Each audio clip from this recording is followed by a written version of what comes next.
এবার সাবেক প্রধানমন্ত্রী শেখ হাসিনার সাবেক বেসরকারি শিল্প ও বিনিয়োগ বিষয়ক উপদেষ্টা সালমান এফ রহমানের দখলে থাকা আইএফআইসি ব্যাংকের পরিচালনা পর্ষদ ভেঙে দিয়েছে কেন্দ্রীয় ব্যাংক। একই সঙ্গে 4 জন স্বতন্ত্রসহ 6 পরিচালক নিয়োগ দিয়ে নতুন পর্ষদ গঠন করে দেয়া হয়েছে।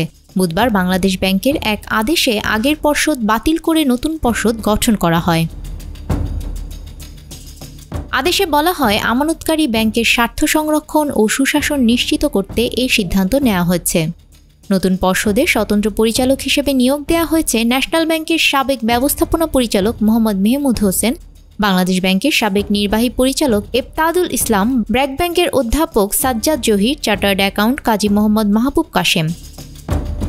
ব্যাংকটির 32.75% শেয়ারের মালিক বাংলাদেশ সরকার। তাই সরকারের প্রতিনিধি পরিচালক হয়েছেন অর্থ বিভাগের অতিরিক্ত সচিব মোহাম্মদ গোলাম মোস্তফা ও যুগ্ম সচিব মঞ্জুরুল হক। নিউজ ডেস্ক, আমাদের সময়।